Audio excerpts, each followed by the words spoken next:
Voilà, Carlos que j'appelais est enfin là. J'ai lancé à 2 reprises les appels. Ah bon? Oui, alors que vous étiez dans les vestiaires, comme on dit. Carlos, bonjour. Bonjour. Moupili Kabiuma. Oui. C'est pas en votre qualité de membre de la société civile que je vous reçois. Vous avez plusieurs casquettes. Hein. Vous, si on vous donne la parole ici, je crois qu'on va prendre toute l'émission. Mais je vous reçois en tant que cyberjuriste, écrivain. Vous avez produit un livre important. On l'a décrypté, analysé il y a plus de 5 ans, à ce que je sache. Évidemment. On était sur des mandariniers, sur la cybercriminalité. Pouvez encore parler de vous en 30 secondes dans ce domaine? Non, c'est simple. Je suis doctorant en droit du cyberespace, qu'on peut parler des droits du numérique, ou bien les cyberdroits, ça dépend d'une école à une autre. Bon, pour alerter le Congo et alerter les législateurs sur une nouvelle forme de délinquance qu'on appelle la cybercriminalité, j'avais écrit un ouvrage qui devrait servir de la doctrine et même de pépinière pour la matière législative, intitulé Guide pénal sur la cybercriminalité et la preuve électronique. On y reviendra dans le livre du jour pour une rélecture de votre, une rélecture apprivoisée de votre ouvrage qui est comme une Bible. Hein. Je le revois encore dans mes documents. Mais Carlos, il se passe des phénomènes maintenant, ce qui s'est passé sous d'autres cieux, dans d'autres continents. Maintenant, ça a affecté l'Afrique et surtout le Congo. L'escroquerie à grande échelle de gens qui commencent à quitter l'Europe, les États-Unis ou l'Asie, et ici, ils sont même devenus très nombreux, avec des juristes dans leur suite, des faux policiers et autres trafics d'influence. Ils se pointent chez vous. Je connais le ministre des Finances. Je peux demander pour vous qu'on débloque cet argent, ce montant d'argent. Voilà. Et puis, il se passe des choses. D'autres se pointent même au nom du chef de l'État. Comment peut-on décourager ces réseaux de criminels? Normalement, lorsqu'on est en face de toute délinquance, il y a deux défis qui se présentent. Il y a les défis technologiques ou matériels et les défis aussi juridiques. Cela veut dire quoi? Lorsque vous voulez vous empêcher de voleurs, vous pouvez les prévenir soit en construisant une maison avec des clôtures, avec votre chien, ça c'est l'aspect matériel ou technologique, mais aussi sur les plans judiciaires ou juridiques, prévoir les sanctions, l'incrimination du vol. Là, c'est punissable devant la justice. Alors, la cybercriminalité, comme nous l'avions encore décrypté l'autre fois, ici au Congo, les deux volets, nous sommes en retard. Quel que soit sur le plan technologique, quel que soit sur le plan juridique.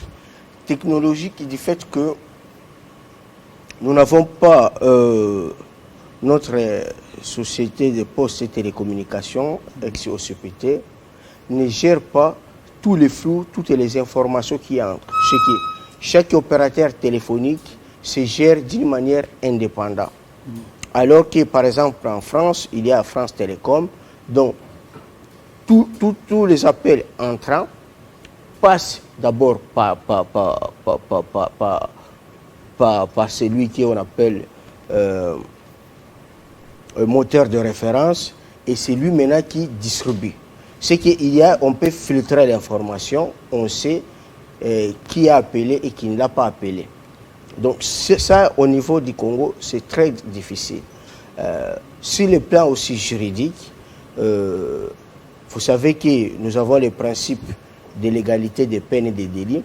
On ne peut pas condamner une infraction lorsqu'elle n'a pas été prévue par la loi. Donc, là, c'est encore deuxième volet de problème.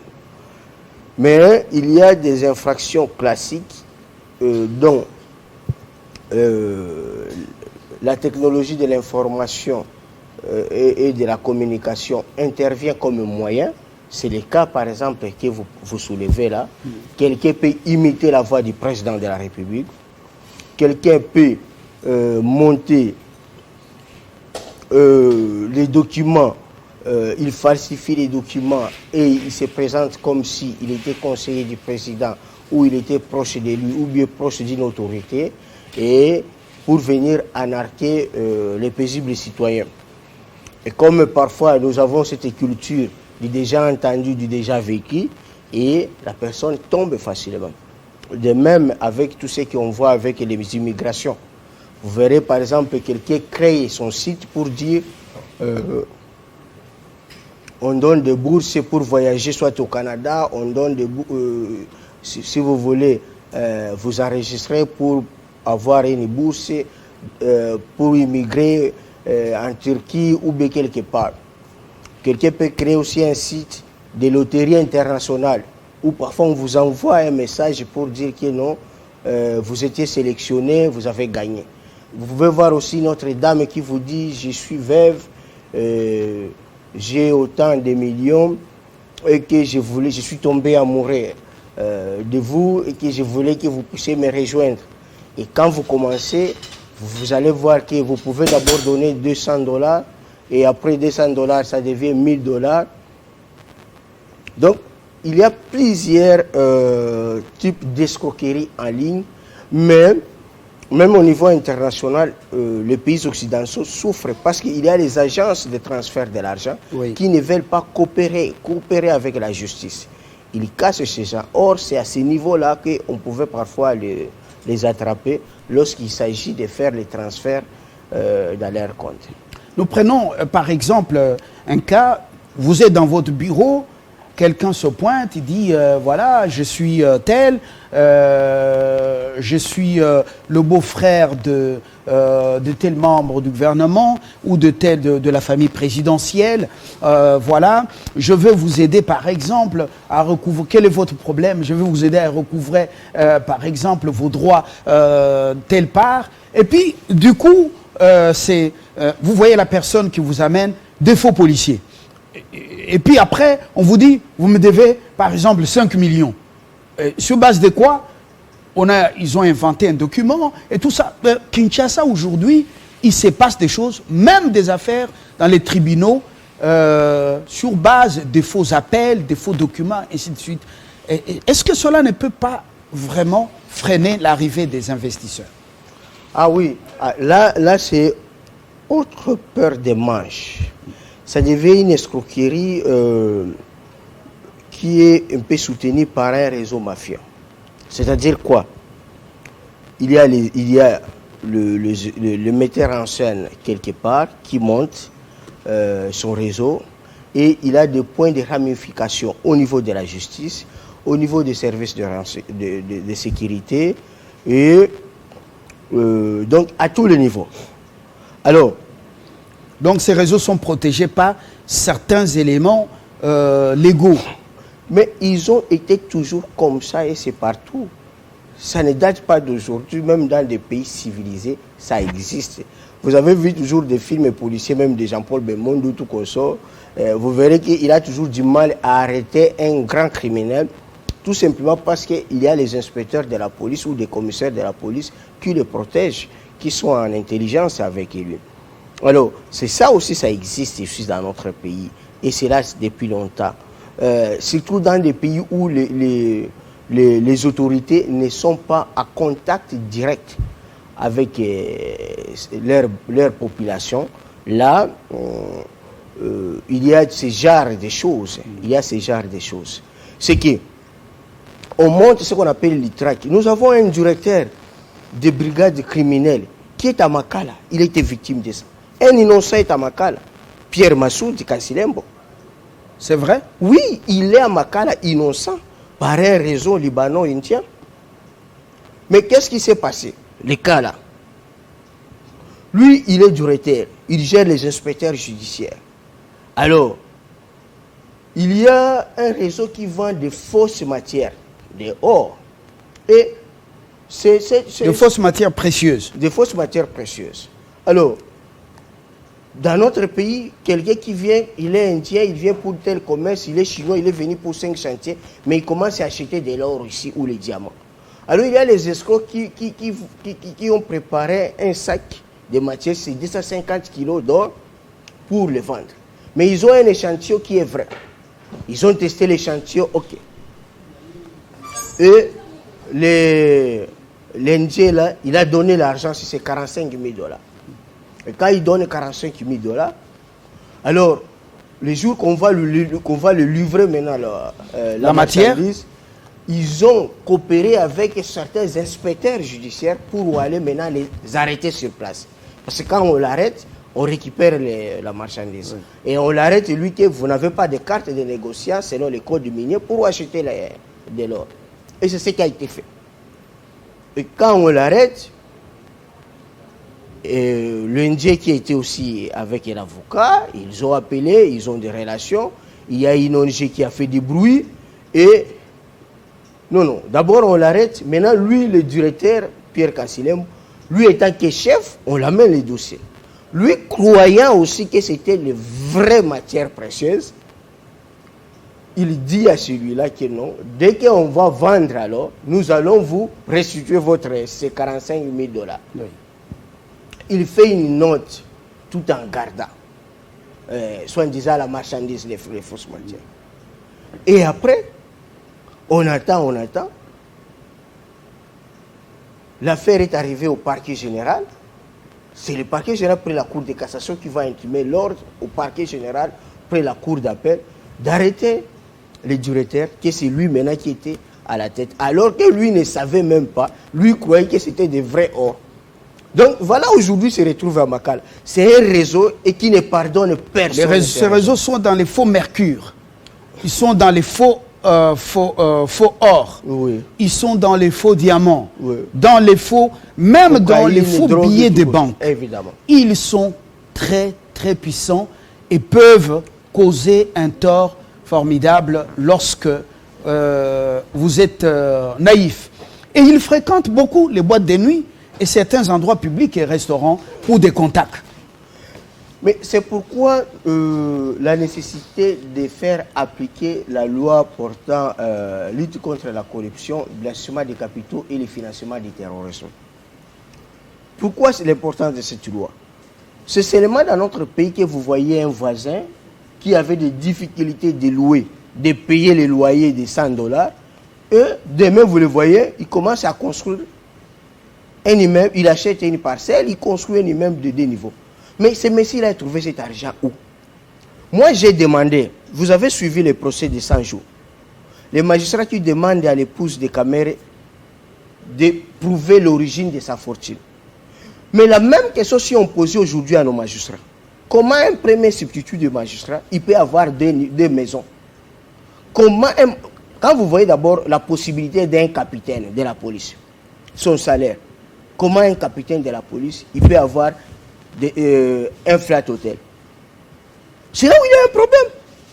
Donc, dans d'autres dossiers, pour connaître ce genre de magistrats, des officiers de la police judiciaire ou des agents de renseignement qui sont dans les réseaux mafieux, c'est par rapport à leur bien. Mais ailleurs, il y a la traçabilité. La banque fait la traçabilité. Parce que les banques elles-mêmes sont sous contrôle. Évidemment. Mais comment, ici, où il y a thésaurisation de la monnaie, on ne passe pas par les circuits bancaires, on peut amener l'argent dans les sacs, on dépose dans la maison, dans les caves. Comment voulez-vous qu'on y arrive? Non, c'est facile. Nous avons la CNRF qui est la cellule nationale de renseignement financier. Qu'est-ce qui prévoit la CNRF et la loi sur les luttes contre le le président a inauguré CNRF, non? Non, CNRF, c'est depuis 2009. D'abord, c'était avec l'effet Katouala, et maintenant, c'est l'ancien procureur qui est là, qui est là. Alors, qu'est-ce qui prévoit ça? Mais c'est Fabien, on connaît qu'il est journaliste ici. Télé 50. Mais demain, on voit M. Fabien en train de construire un immeuble de 2 niveaux. On va se poser la question. Un journaliste, oui, il peut être attaché de presse chez un ministre, oui. Mais il a eu cet argent où? Et qu'est-ce qu'il vous devez faire? Même en étant attaché de presse, conseiller en communication, tout ça, le salaire est connu. Mais c'est ça le problème. Le train de vie, là, c'est comme, bon, non, à Bakwanga, vous pouvez être avec quelqu'un le matin, le soir, on lui a vendu une pierre de diamant qui est venue de Lomwela, de Bakwakashila, et puis après, il est millionnaire. Ça s'explique. Ça s'explique. Alors, mais journaliste, vous êtes tombé sur quelle pièce de diamant, de quel carat pour, mais c'est le cas, par exemple, que j'ai parlé l'autre fois avec nos députés.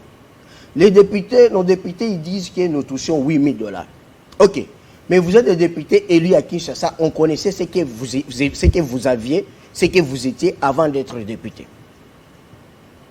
Mais après les dossiers où on a eu des rumeurs que vous avez eu l'argent chez les Libanais pour faire tomber le ministre de l'économie, immédiatement on apprend que vous avez des chantiers en bise à météo et à étage. La CNRF doit vous convoquer. Malgré vos immunités? Il n'y en a pas. Là, il n'y en a pas. Il n'y a pas d'immunité dans ce sens-là. On vous convoque. Messieurs l'honorable, montrez-nous l'origine de votre fortune. Et là, il y a ce qu'on appelle inversion de la charge de la preuve. Parce qu'il y a le principe et la règle, ce que la preuve incombe à l'accusateur, à celui qui allègue. Mais dans les infractions relatives au blanchissement des capitaux, donc au crime financier, la preuve incombe à l'accusé. C'est vous l'accusé qui allez prouver l'origine. La loi même encourage les agents de violer les secrets professionnels. La loi encourage, c'est-à-dire déroge, exonère aux poursuites judiciaires toute personne qui alléguerait même un fait et sans en avoir apporté de preuves. Je donne l'exemple. Moi, je dis, je suspecte que le palissade, par exemple, était un don corrompu.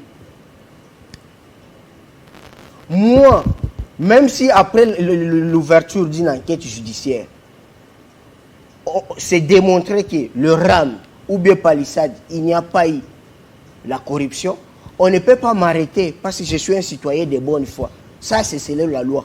Voilà. Nous revenons à ce réseau de mafieux, ces réseaux très puissants ailleurs. Souvenez-vous de Pablo Escobar, c'est ça? Voilà, Pablo Escobar. Oui. Vous voyez comment il était puissant avec un cartel puissant, même aux États-Unis et en Amérique latine.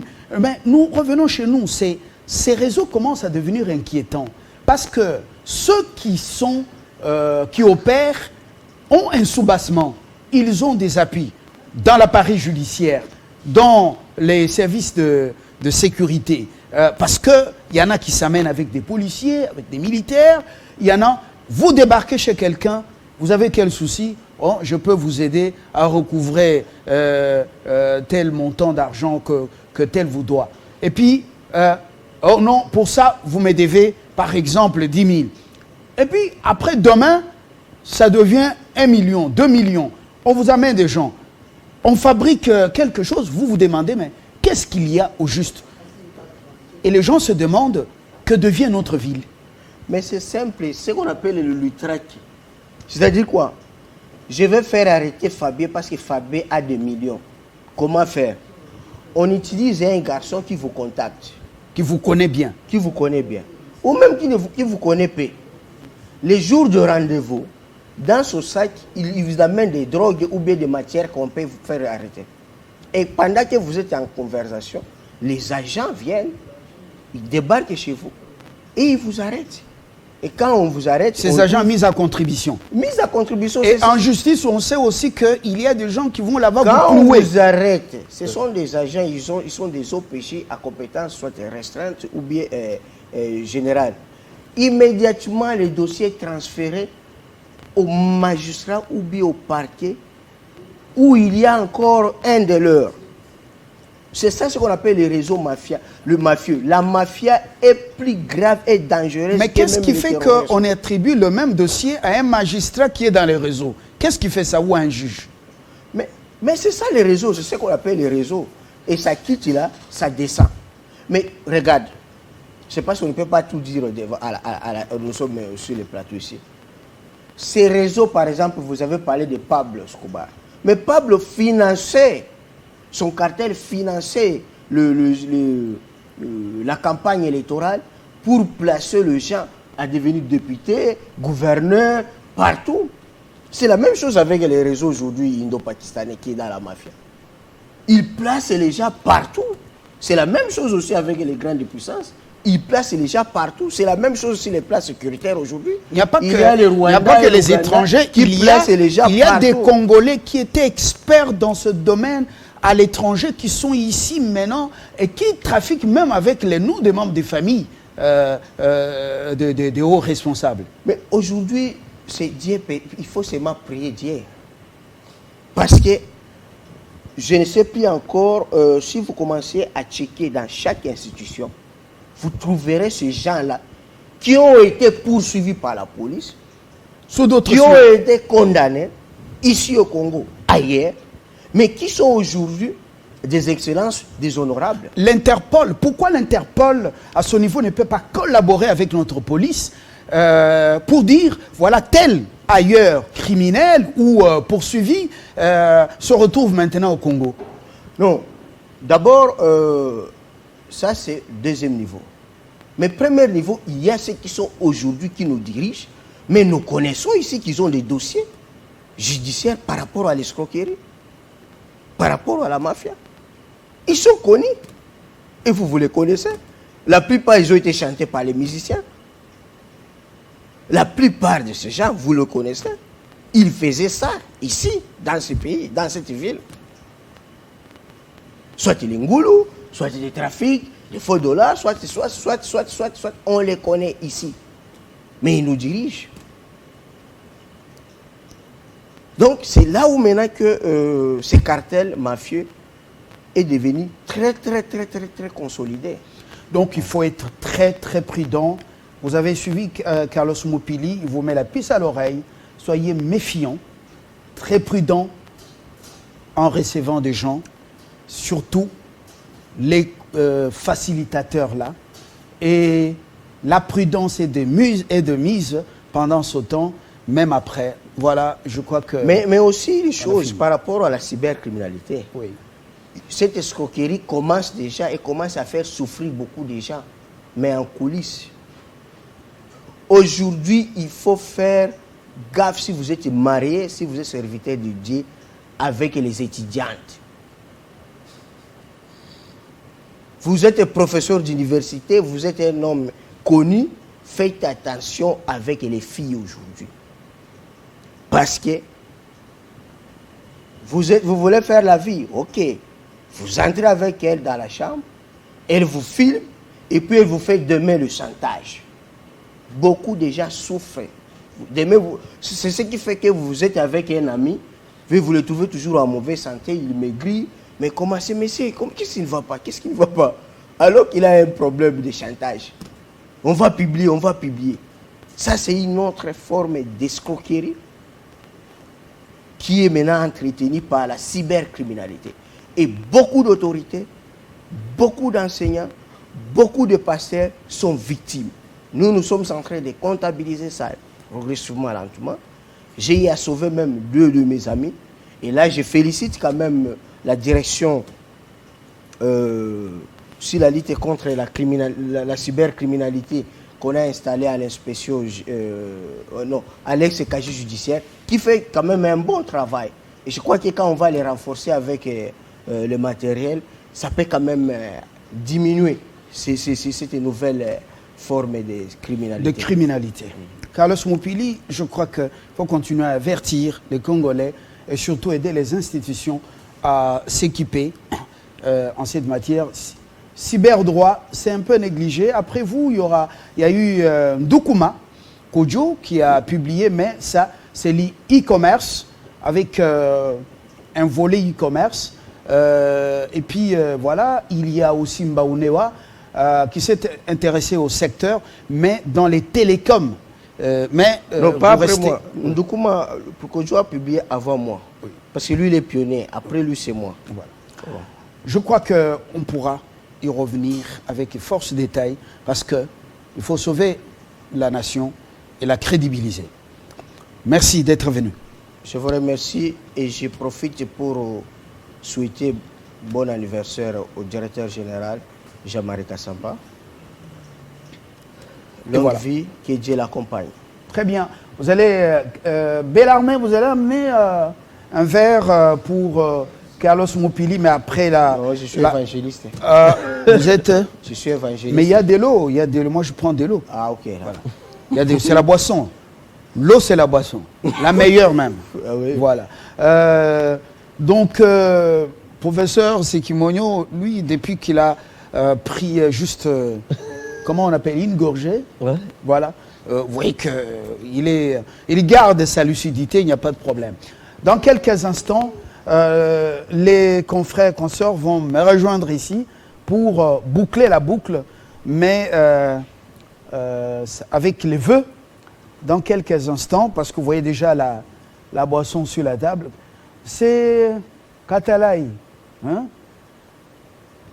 Bellarmé, qui est aux commandes, c'est la fête du chef.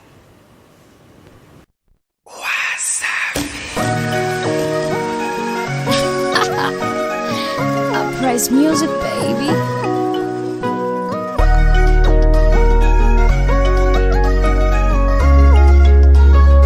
Flag, I got the recipe.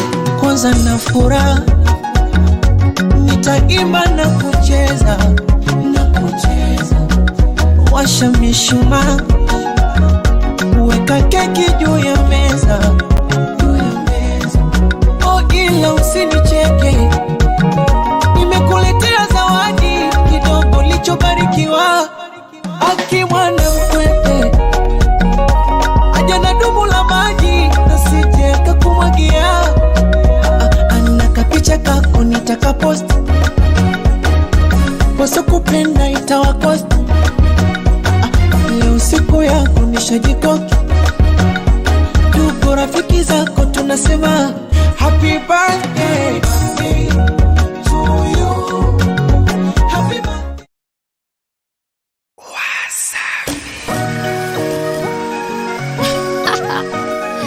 Uprise music, baby.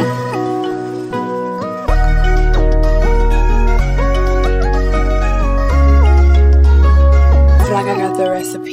Kwanza na furaha, nitaimba na kucheza. Washa mishumaa, weka keki juu ya meza. Oh, ila usinicheke, nimekuletea zawadi kidogo lichobarikiwa. Aki mwana mkwete, aja na dumu la maji, nasije kakumwagia. Ana kapicha kako nitakapost, poso kupenda itawakost.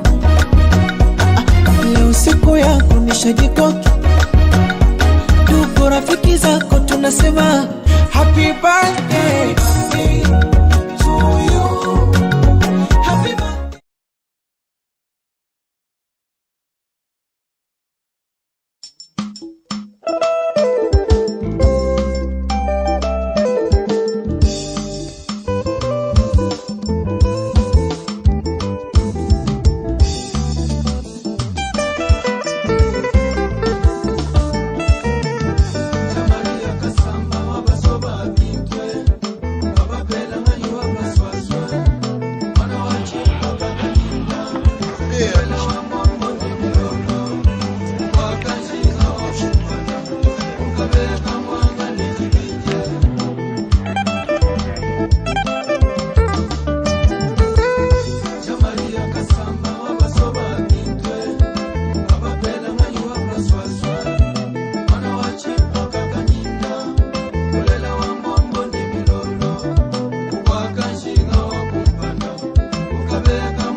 samba baso abintu kasamba baba pele ni utusaseye untabalu bamoya utatu untabalu baba kalo kujibinje kasamba wango mubata baya yafu ujumana wachi paka mubaka nzinga untabalu baba kadashina jibinje mwibaba wale mwambi kasamba ujumwiba washefu tusukumashi mwiba wachisukumashi wa mutebwa chisuku cha mungu nalanya mwito Chadu lala chimani tombo loboya ujumwiba wako milonda ya tikumbu mpeto Oba ye wana saba magile matu yigweto Oba mutombo ye wana mutombo kapumbo kabida tambala Oba wamba jimumulama na shamu mutombo Chamari ya kasama wabasoba binte Baba pela mani wabaswaswa Wana wachimpa kakanyinda Ulela wambombo nemilona